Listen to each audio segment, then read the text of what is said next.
সব পুতুল কি খেলার জন্যই হয়? সব পুতুল কি শিশুদের খুশি করার জন্য তৈরি? হয়তো না, কারণ কিছু পুতুল থাকে যারা শুধু শরীরেই পুতুল, আত্মায় নয়।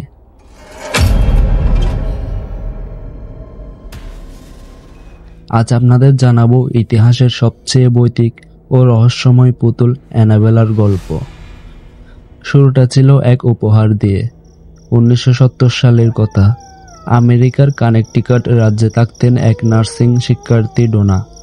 তার মা তাকে জন্মদিনে একটি পুরনো কাপড়ের তৈরি র্যাগডি অ্যান্ড পুতুল উপহার দেন। প্রথমে পুতুলটি ছিল সাধারণই, সুন্দর করে সাজানো, ঠোঁটে এক চিলতে হাসি, কিন্তু কে জানতো এই চুপচাপ হাসির আড়ালে লুকিয়ে আছে এক মৃত্যুর ডাক। পুতুলটির অদ্ভুত কিছু কার্যকলাপ শুরু হয়। কিছুদিন পর ডোনা লক্ষ্য করলেন তিনি পুতুলটিকে যেখানে রাখেন সেখানেই থাকে না। একবার ঘরে ফিরে দেখেন পুতুলটি সোফার কোণে, আরেকদিন সেটা পাওয়া যায় রান্নাঘরে, কিন্তু ঘর তালাবদ্ধ ছিল। আরও ভয়ের বিষয় হলো পুতুলটির হাত পা এমনভাবে মোড়ানো ছিল যেন কেউ সচেতনভাবে বাজ করেছে।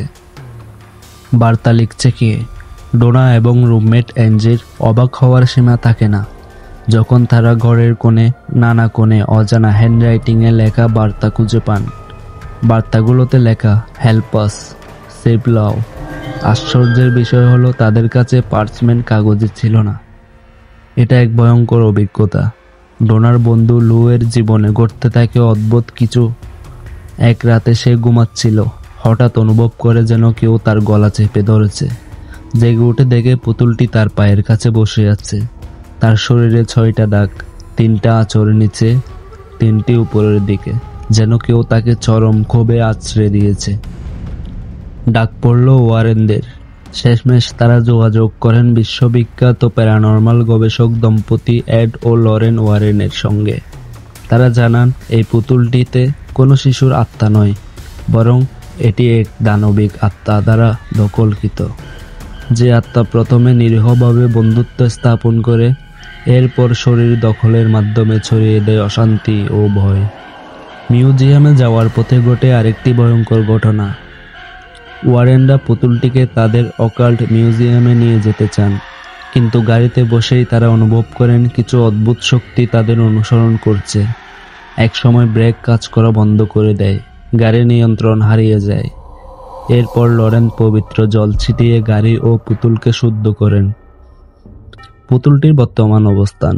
বর্তমানে অ্যানাবেল পুতুলটিকে রাখা হয়েছে একটি গ্লাস কেসের মধ্যে, যেখানে স্পষ্ট লেখা warning, positively do not open.